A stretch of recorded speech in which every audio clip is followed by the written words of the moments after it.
Assalamu alaikum wa rahmatullah. Alhamdulillahi wahdah. Wassalatu wassalamu ala man la nabiyya ba'dah amma ba'd. Chers frères et sœurs, on va parler aujourd'hui d'un mois imminent qui est le mois de Sha'ban.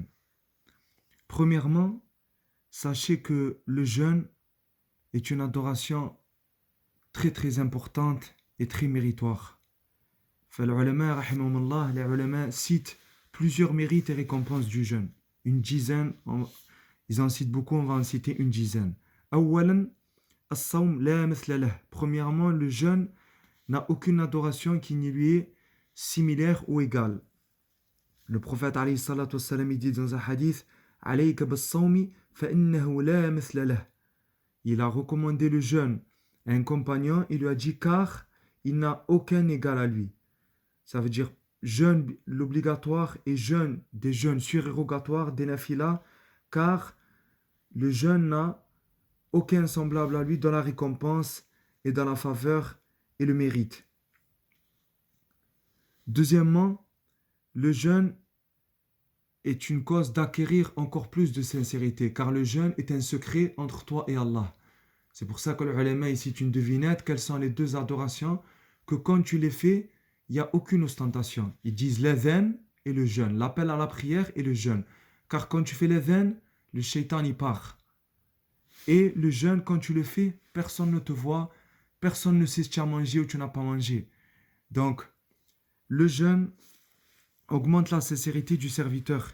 Et c'est très important de faire des adorations en cachette, surtout à cette époque de voyeurisme, d'ostentation, où on filme trop nos vies, on se prend trop en photo, on dit tout ce qu'on fait. Alors que Bishr al-Hafi rahimahullah, il disait « Uktum hasanatak kama taktum sayyi'atak ». Un pieux qui s'appelait Bishr ibn al-Harith rahimahullah, il disait « Cache tes bonnes actions comme tu caches tes mauvaises actions ». À la base, tu n'as pas à dire tes adorations, sauf les adorations adoratoires qu'on fait en public, comme les 5 prières, ou la zakat, ou le jeûne de Ramadan, ou le hajj. Mais sinon, jusqu'à preuve du contraire, tu n'as pas à dire ce que tu fais. La sadaqa en cachette, elle est mieux que la sadaqa en public, sauf dans certains cas restreints. La lecture du Coran, elle est mieux en cachette qu'en public, etc. Et un noble compagnon aussi, Az-Zubayr ibn al-Awam radhiyallahu anhu, il disait Man istata'a minkum an yakuna lahu khib'un min 'amalin salih falyaf'al. Celui d'entre vous qui peut avoir une cachette, une réserve de bonnes actions, qu'il le fasse. Celui qui peut faire des actes, des bonnes actions en cachette, en secret, qu'il le fasse. Allahu Akbar. Et ça, c'est très important. La preuve en est, les salafs, ils ont compris cela. On rapporte d'un noble salaf, comme il le rapporte l'imam Zahab, rahimahullah, fi Siyar A'lam al-Nubala, dans un livre de biographie de pieux. Ce pieux, il s'appelait Daoud ibn Abi Hind, rahimahullah. On rapporte Sama Daoud ibn Abi Hind 40 sana, la ya'lamu bihi ahluh, wa kana kharrazan yahmilu ma'ahu ghada'ahu fa yatasaddaqu bihi fi tariq. Daoud ibn Abi Hind, il a jeûné pendant 40 ans, sans que sa famille, son épouse, ses enfants et ses proches ne le sachent. Et il travaillait dans la couture du cuir. Et il prenait son repas le matin, il a donné en sadaqa pendant le chemin, et il revenait le soir comme si de rien n'était, il mangeait avec sa famille. Allahu Akbar. Voici donc, on a dit premièrement, le jeûne n'a aucune adoration qui n'y lui est égale et similaire. Deuxièmement, le jeûne est une cause d'augmenter la sincérité, c'est un secret entre toi et Allah subhanahu wa ta'ala. Troisièmement, le jeûne augmente la piété du serviteur, car il augmente le silence, il te préserve de la vulgarité, il te préserve de tout type de fornication, il te préserve de la malhonnêteté, de tricher. Si manger et boire c'est halal à la base, mais pendant des heures tu ne manges pas, tu ne bois pas pour Allah, que dire d'autres péchés?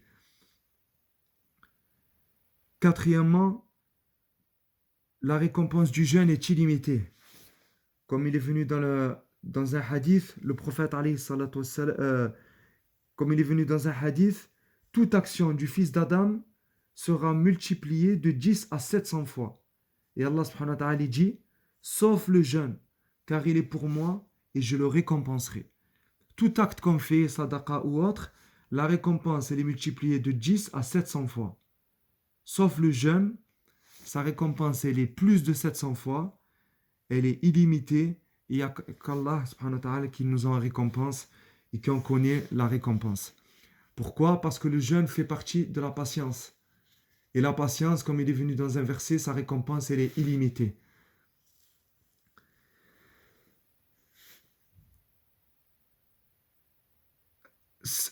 Cinquièmement, dans le jeûne, il y a les 3 types de patience. Dans le jeûne, il y a la patience dans l'obéissance à Allah subhanahu wa ta'ala. Dans le jeûne, il y a la patience face au péché. Et dans le jeûne, il y a la patience sur le destin d'Allah subhanahu wa ta'ala. Si tu jeûnes et il fait très chaud, tu patientes vis-à-vis de la chaleur, de la soif et de la faim. Si tu jeûnes et il fait très froid, tu patientes face à la faim, la soif et le froid et les épreuves de la vie. Donc dans le jeûne, les 3 types de patience sont réunis. Donc le jeûne fait partie de la patience et le jeûne augmente ta patience. Et la patience, c'est la moitié de la foi, comme disent les ulama. Alhamdulillah. Sixièmement, le jeûne intercède pour le jeûneur yawm al-qiyamah. Au plus tu jeûnes, au plus il va intercéder pour toi et ça sera une protection et une élévation de tes degrés au paradis. Septièmement, le jeûne efface et expie les péchés. En jeûnant, on efface nos péchés. Walhamdulillah. Huitièmement, le jeûne est une protection des tentations, de la perversité, de la vulgarité, de la fornication dans ce bas monde, et c'est une protection, une préservation du feu, yawm al-qiyamah. Et une préservation aussi du châtiment de la tombe, comme il y a beaucoup de hadiths que je vous invite à lire. Neuvièmement, le jeûne est une cause d'entrée au paradis. La preuve parmi les 8 portes du paradis, il y a une porte qui s'appelle Ar-Rayyan, qui est la porte par laquelle rentrent les jeûneurs. Dixièmement, et non pas dernièrement, le jeûne, comme il est venu dans un hadith, surtout le fait de jeûner au moins 3 jours par mois, le jeûne enlève la rancune et toutes les maladies du cœur, la rancune, la jalousie, la rancœur et toutes les maladies du cœur. Donc, le jeûne est très important et aussi dans un niveau secondaire, car toute adoration, elle est bénéfique pour l'au-delà, mais aussi pour la dunya. Déjà, en faisant toute adoration, tu sens un réconfort, un apaisement, une sérénité. Et pour le jeûne, il a beaucoup de bienfaits au niveau médical. Pour la santé, c'est très bien de jeûner, comme le prouvent plusieurs études médicales contemporaines. Au moins 3 jours par mois, c'est bien pour le système digestif, contre le cancer, pour la santé, pour le cœur, pour l'immunité, etc. Le fait de jeûner, c'est très bien pour le corps. Donc, tu en auras une récompense dans la dunya avant l'au-delà. Walhamdulillah, car Allah, il est reconnaissant. Et si tu ne sens pas ni de sérénité, ni de bienfait, c'est que ton adoration, elle a un problème. Mais Allah, il est reconnaissant. Et Allah, il tient sa parole. Donc, quant au mois de Sha'ban, le mois de Sha'ban, comme ils disent les ulama, parmi les sagesses du jeûne du mois de Sha'ban, il y en a beaucoup. On va en citer 3. Premièrement, et c'est la plus importante, un compagnon a dit au prophète alayhi salatu wassalam, ô messager de Dieu, je ne t'ai jamais vu jeûner pendant un mois comme tu jeûnes pendant Sha'ban. Le prophète alayhi salatu wassalam lui répondit, c'est un mois que les gens négligent. Situé entre Rajab et Ramadan, c'est un mois pendant lequel les œuvres sont élevées vers le maître des mondes. Et j'aime que mes œuvres soient élevées alors que je suis en état de jeûne. Rapporté par Nisa'i rahimahullah, entre autres. Donc, première sagesse du jeûne du mois de Sha'ban, c'est que c'est un mois où c'est recommandé de beaucoup jeûner, comme on va le voir. هذا شهر شعبان كما يقول العلماء عظم بالإكثار من الصيام فيه لأن أعمال السنة كلها ترفع في هذا الشهر فأحب النبي عليه الصلاة والسلام أن يرفع عمله وهو صائم. Donc, la première sagesse pour laquelle il est recommandé de beaucoup jeûner pendant le mois de Sha'ban, c'est le fait que les actes de l'année montent auprès d'Allah subhanahu wa ta'ala pendant ce mois. Et le prophète alayhi salatu salam aime que ses actes montent auprès d'Allah alors qu'il est en état de jeûne. Car dans l'ensemble de la sunna, on apprend que les actes montent 2 fois. Ils montent chaque semaine, et ça c'est lundi et jeudi, et ils montent chaque année, ça c'est pendant le mois de Sha'ban. Si on te dit tu vas passer devant un juge, et, alhamdoulilah, tu as un bon dossier, tu t'es calmé, tu t'es repenti, tu travailles, tu es un père de famille. Le juge, il va être clément et pardonneur, il va te libérer, ou au pire, te donner un bracelet électronique. Que dire le juge des juges, Allah subhanahu wa ta'ala, le pardonneur, le plus miséricordieux, il voit que pendant ce mois de Sha'ban, tu jeûnes, donc tes mauvaises actions, il sera clément envers toi, il te les pardonnera, car pendant ce mois-là, tu jeûnes et tu fais des efforts. Donc ça, c'est la première sagesse du jeûne du mois de Sha'ban. Deuxièmement, Sha'ban ou shahru ghafla, والعبادة في زمن ومكان الغفلة يعظم فضلها. Deuxièmement, le mois de Sha'ban, c'est un mois où les gens sont distraits.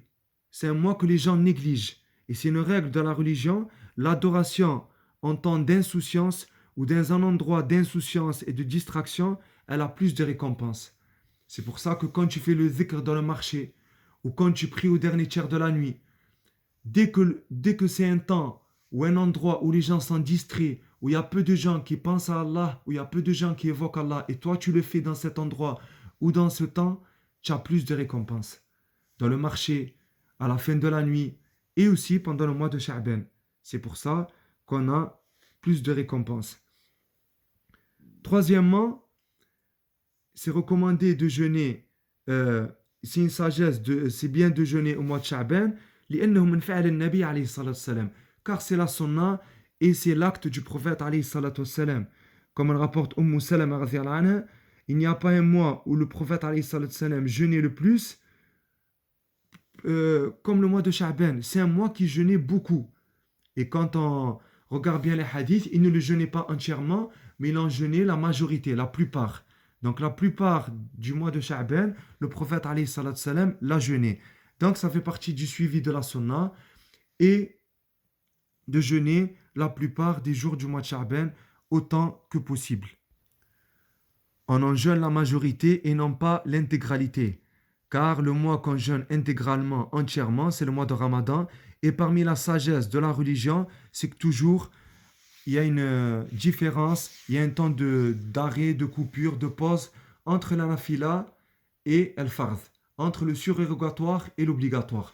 Comme dans la prière, on fait une nafila, une petite pause, après on fait l'obligatoire, pareil, on jeûne le mois de Sha'ban, c'est une adoration surérogatoire, on fait une petite pause, un petit break, et après on fait le jeûne obligatoire. Donc on en jeûne la majorité et non pas l'intégralité. Voilà. Et aussi une remarque importante, c'est que, comme disent les ulama, on peut l'intégrer parmi les sagesses, c'est que il y a un hadith, إذا انتصف شعبان فلا تصوموا. Donc il y en a par rapport à ce hadith rapporté, quand c'est la moitié de Sha'ban, ne jeûnez pas. Il y en a, ils arrêtent de jeûner à partir du 14 ou du 15 du mois de Sha'ban. Mais l'avis le plus pertinent, هذا الحديث ضعيف لا يصح. استنكره جماعة من الحفاظ الكبار كالإمام أحمد والإمام الرازي أبو زرعة الرازي والإمام أبو داود. L'avis le plus pertinent, comme dit Cheikh Al-Husaymi, hafidhahullah, matta'ahu Allah bil-afiyah, c'est que beaucoup de grands savants du hadith, parmi les grands savants qui ont mémorisé plusieurs hadiths, comme l'imam Ahmed, l'imam Abu Zur'a al-Razi, l'imam Abu Daoud, ils disent que ce hadith, il est dhaïf et n'est pas authentique. Donc on peut jeûner même après la moitié du mois de Sha'ban. Donc, en résumé, le mois de Sha'ban, c'est un mois que beaucoup négligent, car il est entre le mois de Rajab, un mois sacré, et entre le mois de Ramadan, un mois très aimé auprès d'Allah subhanahu wa ta'ala, un mois où le Coran est descendu.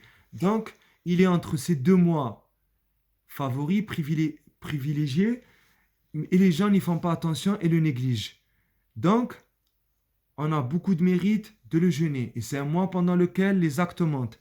Donc, je vous invite, ainsi qu'à moi-même, de jeûner autant que possible pendant ce mois. Comme on en a dit, on peut jeûner au moins 3 jours pendant ce mois-là. Tu peux faire les lundis, jeudis de chaque jour de ces mois-là. Et tu peux jeûner la majorité de ce mois-là. Et tu fais un arrêt, tu fais une pause de 1 jour, 2 jours avant Ramadan pour une coupure et pour faire un temps d'arrêt entre la nafila et l'obligatoire, entre le surrogatoire et l'obligatoire. Sauf si tu es habitué à jeûner toute l'année et ce jour-là, le 1 ou 2 jours avant Ramadan, 3 jours, c'est un lundi ou un jeudi, toi toute l'année tu jeûnes lundi, jeudi, là les ulama le permettent. Wallahu a'lam. Barakallahu fikum, qu'Allah vous récompense. Et pour finir, sachez, comme disent les ulama, يجب على الصائم أن يتعلم أحكام الصيام قبل دخوله لئلا يفسد عبادته من حيث لا يشعر فإن كل ما وجب العمل به فتقدم العلم عليه واجب.